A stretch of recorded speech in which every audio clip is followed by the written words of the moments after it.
Многолетняя работа, которая скрыта от глаз посетителей музея. За этой дверью Хулимат Бекова трудится над очередным историческим артефактом. Более 50 уникальных экспонатов, многие из которых практически были уничтожены, в руках реставратора обрели новую жизнь. К примеру, это очажная стенка, найденная при раскопках в Магасе. Она насчитывает уже 3500 лет. Сейчас в мастерской новое поступление – мечи и топорики, также найдены в Магасе. Предметы старины готовят к консервированию. Этот меч, можно сказать, не подлежит реставрации.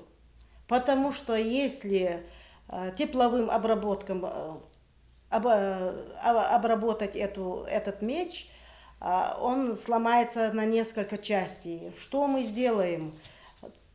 Также мы положим его в щелочной раствор, снимем первый слой ржавчины и законсервируем лаком, чтобы он вот в таком состоянии, очищенном виде, радовал глаз посетителя. Слово реставратор Хулимат не любит. В переводе с латыни оно означает «восстанавливать». А для нее самое важное – это именно сохранить уникальность каждого предмета, на которых отпечатались наслоения истории, чтобы в будущем ученые могли и дальше их изучать. Поэтому работает она очень аккуратно. В щелочном растворе экспонаты отмачиваются. Затем слой за слоем реставратор снимает поврежденные участки. Чем древнее артефакт, тем дороже и хлопотнее работа с ним. Малейшее неверное движение, и экспонат разрушен. На восстановление уходит уйму времени. К примеру, для этой чаши потребовался год. Этот кувшин датируется 19 веком.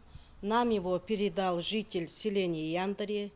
Он попытался сам отреставрировать, и у него получилась деформация. После чего мы несколько кусков сломали опять и заново отреставрировали этот кувшин. Каждый год после археологических экспедиций в Музей краеведения имени Тугана Мальсагова привозят различные экспонаты. И даже если они в хорошем состоянии, их необходимо реставрировать. Не все экспонаты бывают в надлежащего вида. Мы знаем, что предметы археологических раскопок, которые поступают в музей, они требуют санитарной обработки первичной, потому что очень много склеповой посуды, склеповых предметов, предметов из захоронений, которые, может быть, были в период каких-то эпидемических заболеваний.